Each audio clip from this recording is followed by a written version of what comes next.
बिस्मिल्लाहिर्रहमानिर्रहीम। नाज़रीन अस्सलाम वालेकुम। मैं हूं आपका मेज़बान थाबिर शाकिर। फाकिदार हुकूमत इस्लामाबाद से ताज़ा तरीन और अहम मालूमात के साथ पाकिस्तान के हालात व वाक़यात, सियासी सूरत हाल।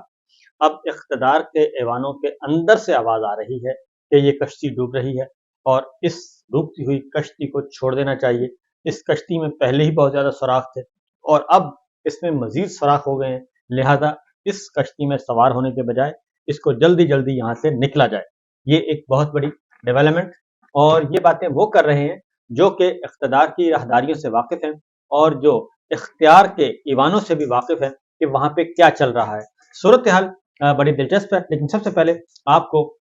बताएंगे कि इमरान खान साहब ने आज मीडिया के साथ गुफ्तगू की है और उसमें कुछ बातें और कुछ खबरें भी मौजूद हैं। इमरान खान साहब ने कहा कि मैं आज तक नवाज शरीफ की तरह अस्पताल दाखिल नहीं हुआ और 1 साल से ज़्यादा हो गया मुझे जेल में रखे हुए और झूठे मुकदमात में रखा हुआ है और मेरे और नवाज शरीफ साहब के दरमियान कोई कंपैरिजन बनता नहीं है। लेकिन इसके बावजूद मैं आज तक एक दफ़ा भी, अल्हम्दुलिल्लाह, उन्होंने कहा कि मैं बीमारी का बहाना करके भी जेल से बाहर नहीं निकला और जेल में ही इन्होंने मुझे रखा हुआ है, काल कोठड़ी में रखा हुआ है और मुझे वही सहूलतें हासिल हैं जो एक सजाए मौत के कैदी को हासिल होती हैं, यानी मेरे पास मुझे किसी किस्म की कोई सहूलत नहीं है। इमरान खान साहब ने कहा कि मेरे बच्चों से बात नहीं करवाई जाती और 14 माह के बाद उन्होंने कहा कि मेरी बात करवाई गई है। जब से मैं कैद हूँ इस दौरान 1-2 दफ़ा फ़ोन पे बात हुई है और अब एक तवील अरसे के बाद अब मेरी बात करवाई गई है, जो कि एक तकलीफ के अमर है। उन्होंने कहा मैंने कभी भी कोई शिकायत नहीं की अपनी जेल के अंदर जो कुछ मेरे साथ हो रहा है और मैंने सिर्फ एक शिकायत की कि मेरे बेटों से बात करवाई जाए। इसके अलावा कोई शिकायत कभी नहीं की, ना इनसे कभी कोई सहूलत मांगी है। मैं एक दिन भी जेल में अस्पताल नहीं रहा। नवाज शरीफ, शहबाज शरीफ, जरदारी साहब को एयर कंडीशन कमरे, अटैच बाथ मिले हुए थे और कैदी मेरे लिए खाना बनाता है। मैंने कभी कोई शिकायत नहीं की और नवाज शरीफ 40 लोगों को मिलता था और इसके लिए ओपन हाउस होता था। नवाज शरीफ सहाफ़ियों से भी अपने कमरे में बैठकर बातें करता था। हफ्ते में 3 मुलाकातों के अलावा मुझे तमाम वक्त अपने सेल में गुजारना पड़ता है। उन्होंने कहा कि कौमों को तबाह करने के लिए दुश्मन के हमले की जरूरत नहीं होती और इदारों पर करप्ट और नाअहल लोग बिठा दिए जाते हैं तो कौम तबाह हो जाती है। और उन्होंने कहा कि पाकिस्तान क्रिकेट बांग्लादेश से भी वाइट वॉश हो गई, इससे बुरी और शिकस्त क्या होगी। उन्होंने कहा कि मोहसिन नकवी जैसा निकम्मा आदमी अगर आप उसके हवाले क्रिकेट कर देंगे, उसके हवाले मुल्क का अमन अमान करेंगे, तो जो इस वक्त पाकिस्तान में हो रहा है उसका जिम्मेदार वही है। जब आप नाअहल लोगों को और बादशाह सलामत के कहने पर आप इस तरीके से ओहदे तकसीम करेंगे तो यही होता है। उन्होंने कहा कि ऐसा कौन सा था बारूदी मवाद था जो फट गया और कि 3 साल में हमारी क्रिकेट जो है वो बांग्लादेश से नीचे और तबाह हो गई। क्रिकेट एक टेक्निकल खेल है और इस पर आपने सिफारशी बिठा दिए और मोहसिन नकवी की क्या काबिलियत है। अब बड़े साहब ने अपना चेयरमैन पीसीबी रख लिया, ये करप्ट और फ्रॉडिया है, इसने इलेक्शन का फ्रॉड किया। गंदम फ्रॉड में इस पे इनका नाम आया, इसे वजीर दाखिला और चेयरमैन पीसीबी बड़े साहब ने अपॉइंट किया है। इसने क्रिकेट का बेड़ा गर्क कर दिया है, इमरान खान साहब ने कहा। और उन्होंने कहा कि सिर्फ सुप्रीम कोर्ट ही एक शनाख्त बची है, अब ये उसे भी तबाह करने जा रहे हैं, सुप्रीम कोर्ट को भी। जब भी उन्होंने कहा कि सुप्रीम कोर्ट तबाह करने की कोशिश की, हम मुल्क भर में स्ट्रीट मूवमेंट शुरू करेंगे और अगर इन्होंने सुप्रीम कोर्ट पे हमला किया, अदलिया पे हमला किया, तो हम सड़कों पे निकलेंगे और मेरी पार्टी तैयार रहेगी इस काम के लिए। उन्होंने कहा कि चीफ जस्टिस ने 2.5 माह से नैब तरामीम का फैसला महफूज रखा हुआ है और इंतजार किया जा रहा है कि मुझे अलकादिर ट्रस्ट में सजा हो तो वो नैब तरामीम का फैसला सुनाएंगे और उन्होंने कहा कि फिल फौर फैसला सुनाया जाना चाहिए। इमरान खान साहब ने ये कहा कि मुझे कैद तन्हाई में रखा गया है, 3 मुलाकातों के अलावा सेल में रखा जाता है और मेरा सेल ओवन बन जाता है। कभी नहीं कहा कि मुश्किल है और मेरे लिए ये सहूलत करें और ये सहूलत करें। एक और बात बता दूं कि इमरान खान साहब को कहा गया था उनके अजीज़ों ने, जो फैमिली ने, कि जनाब अगर आप कहें तो हम एसी का बंदोबस्त करते हैं। तो इमरान खान साहब ने कहा था ऐसी कोई दरख्वास्त देने की जरूरत नहीं है। ये बात आपको मैं पूरे वसूख से कह रहा हूँ। इसी तरीके से जी नवाज शरीफ के उन्होंने कहा जी 4 शहबाज के 5, जरदारी और फ्रंट के 9 रेफरेंस फ्रीज किए हुए हैं और उनके खिलाफ कोई कार्रवाई नहीं बढ़ रही और मेरे खिलाफ सिर्फ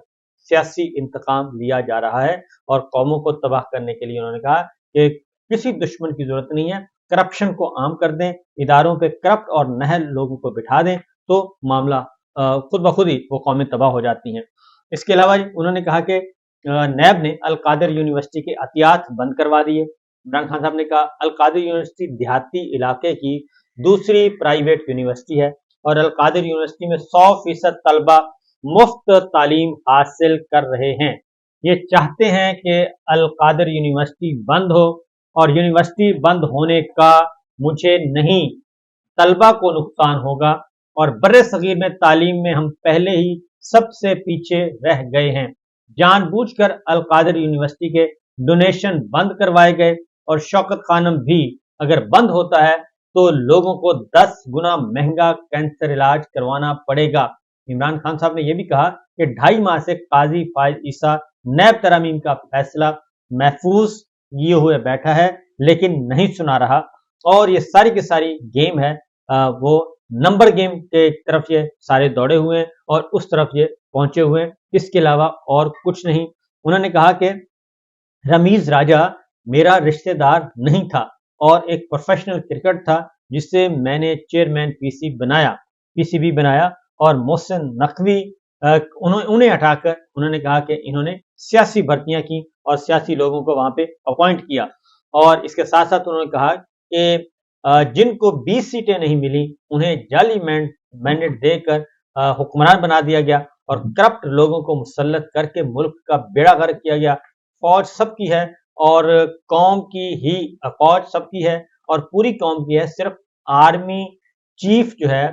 उनकी नहीं है फौज। ये बात उन्होंने कही कि ये सिर्फ आर्मी चीफ की फौज नहीं है, फौज सबकी है और पूरी कौम की है। पूरी कौम के लिए अहम है कि इदारा मजबूत हो, जो काम दुश्मन नहीं कर सका वो ये खुद करके इदारे को नुकसान पहुंचा रहे हैं। ये मैं एक दिन भी, उन्होंने कहा कि जेल से अस्पताल नहीं गया। इसके साथ साथ ही उन्होंने कहा कि गर्मी की वजह से सेल ओवन बनता है, मैंने कोई शिकायत नहीं की और मुझे नहाने के लिए दूसरे कमरे में जाना पड़ता है, बाल्टी में पानी दिया जाता है और वो भी गंदा पानी दिया जाता है, मैंने कभी शिकायत नहीं की। और पार्लियामेंट में झूठ बोला जाता है कि 5 स्टार होटल की सहूलतें मुयस्सर हैं। उन्होंने कहा कि मेरे पास वही सहूलतें हैं जो सजाए मौत के कैदी को होती हैं। इमरान खान साहब ने कहा कि रावलपिंडी के कमिश्नर ने सच बातें की थी और उन्होंने बता दिया था कि किस तरीके से इलेक्शन चोरी हुआ, मैंडेट चोरी हुआ, लेकिन अगर चीफ जस्टिस बेगुनाह होता तो लाजमी रावलपिंडी के कमिश्नर लियाकत चट्टा को अपनी अदालत में बुलाता, लेकिन ऐसा कुछ नहीं किया गया। इसके साथ साथ जी जो दीगर अहम नौयत की खबरें हैं ये तो इमरान खान साहब ने आज गुफ्तगू की और उन्होंने बता दिया। दूसरी जानिब जी काजी फाइज साहब के बारे में, उनकी नाहली जो है वो हर आए दिन बढ़ती जा रही है और अब वो एक और प्रोपेगेंडा जानबूझ के खबरें फैला रहे हैं। पहले उन्होंने सुप्रीम कोर्ट को तबाह किया, इदारे को, और जेर इल्तवा मुकदमात की तादाद जो है वो 60,000 से ऊपर ले गए हैं। जब चीफ जस्टिस उमरता बंदयाल साहब गए थे तो उस वक्त ये 52-54 हजार थी, तो इन्होंने बैठे बैठे 8,000 मुकदमात की तादाद बढ़वा दी और अब उस बुनियाद पे कहते हैं कि नए मुझे जजिस चाहिए और जजिस की तादाद में इजाफा किया जाए। और हकीकत यह है कि ये तादाद, ये जेर इल्तवा मुकदमात इसलिए बढ़े हैं ताकि नए जजिस का जवाब पैदा किया जा सके और अदरवाइज जस्टिस उमरता बंदयाल हो, उनसे पहले चीफ जस्टिस थे, उनसे पहले चीफ जस्टिस साहिबान थे, वो इसी तादाद के साथ काम कर रहे थे और कभी भी तादाद नहीं बढ़ी थी, लेकिन इस बार इन्होंने बढ़ा दी है। तो लिहाजा अपनी नाहलियों को छुपाने के लिए वो चाहते हैं जाने से पहले पहले मैं अपने पसंद के जजिस जो है वो वहां पे भर्ती करके जाऊं। दूसरी जानिब मौलाना फजलुर रहमान साहब ने भी काजी साहब को खत लिखा है और उन्होंने कहा है कि मुबारक सानी वाला केस जो है उसकी जल्द फैसला जारी किया जाए और इसको गैर जरूरी तौर पे डिले ना किया जाए। इसके साथ साथ एक और खबर जो कि है जी, वो है कि मौलाना फजलुर रहमान साहब से पूछा गया कि जनाब आप हुकूमत ज्वाइन कर रहे हैं, तो उन्होंने कहा कि मैं कोई पागल हूं और क्या कोई कश्ती जो डूब रही हो और जो हुकूमत डूब रही हो और जो हुकूमत खत्म हो रही हो, क्या उस हुकूमत को भी कोई ज्वाइन करता है? मैं ऐसा क्यों करूंगा اور میں بالکل حکومت جوائن نہیں کر رہا، بلکہ یہ حکومت جو ہے اس کی چھٹی ہونے والی ہے۔ اور اس کے ساتھ ساتھ پھر کل جی جو امپورٹنٹ ڈیولپمنٹ ہوئی ہے، آل پارٹیز کانفرنس کا فیصلہ ہوا ہے، خاص طور پہ سردار اختر مینگل صاحب کے استعفے کے بعد تمام جو ہیں اپوزیشن رہنما ان کی ملاقات سردار اختر مینگل صاحب سے ہوئی، اور اس کے بعد پھر متحدہ اپوزیشن کا اجلاس ہوا، اور اس اجلاس میں فیصلہ کیا گیا ہے کہ بلوچستان کے 1 پوائنٹ ایجنڈے پہ آل پارٹیز کانفرنس بلائی جائے گی، اور آل پارٹیز کانفرنس میں کے بعد صورتحال کا دیکھا جائے گا، نمبر 1۔ نمبر 2، انہوں نے کہا ہے کہ فیصلہ کیا گیا ہے کہ 8 ستمبر کا جلسہ بھی ہوگا، اس کے بعد 22 ستمبر کا جلسہ بھی ہوگا، اور اس کے ساتھ ساتھ پھر پنجاب کے دیگر شہروں میں بھی جلد سے باقاعدہ طور پہ کیے جائیں گے، اور اس کے بعد ایک پورے ملک میں ایک دن کا تعین کیا جائے گا، پورے ملک میں جو ہے وہ جلد سے ہوں گے، اور احتجاج کیا جائے گا، اور مینڈیٹ کی چوری کے واپسی کے لیے اور عمران خان صاحب کی رہائی کے لیے۔ آج ایک اور ڈیولپمنٹ ہوئی ہے جی، وہ ہے کہ بشرا بی بی کی بریت القادر ٹرسٹ میں بشرا بی بی کی بریت کے خلاف بریت کے لیے فیصلہ جو ہے وہ محفوظ ہو گیا ہے۔ احتساب عدالت کے سامنے معاملہ تھا، اور کافی عرصے سے نیب جو ہے وہ اس پہ دلائل نہیں دے رہے تھے، نیب کے وکلا جو ہیں وہ اس کو اگنور کر رہے تھے اور عدالتی احکامات کی بھی پرواہ نہیں کر رہے تھے، جس کے بعد پھر عدالتی احکامات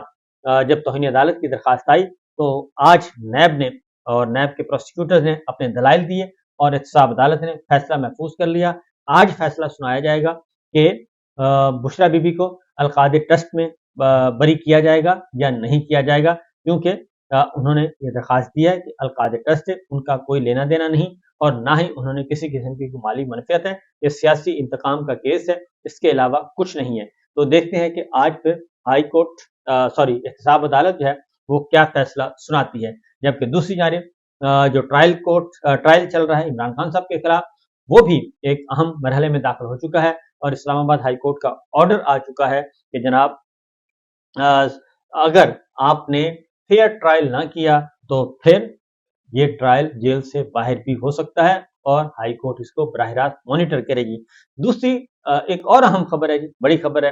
وہ ہے اسلام آباد میں بلدیاتی الیکشن ہونے تھے، اور اگر بلدیاتی الیکشن ہوتے ہیں تو آپ کو پتہ ہے رزلٹ کیا آئے گا، تو لہٰذا الیکشن کمیشن آف پاکستان نے، جس کے سربراہ چیف الیکشن کمشنر جناب راجہ صاحب ہیں، وہ بدستور فیسیلیٹیٹر کا کام کر رہے ہیں، سہولت کاری کر رہے ہیں، اور اس جعلی نظام کو مزید تقویت دینا چاہ رہے ہیں۔ تو انہوں نے ایک کام کیا ہے، انہوں نے اسلام آباد کے بلدیاتی الیکشن جو ہیں وہ ملتوی کر دی ہیں، منسوخ کر دیا نوٹیفیکیشن، لہٰذا اب اسلام آباد کے بلدیاتی الیکشن فی الوقت نہیں ہو رہے، اور اس کی واحد وجہ یہی ہے کہ ہارنے کا ڈر ہے، بلکہ ہارنے کا یقین ہے، اور پاکستان تحریک انصاف کے جیتنے کا یقین ہے، اس لیے وہ کہتے ہیں کہ اس مصیبت میں نہیں پڑنا چاہیے۔ تو یہ چند خبریں تھیں، میں نے کہا آپ کے ساتھ شیئر کر لوں، اجازت دیجیے، اللہ حافظ۔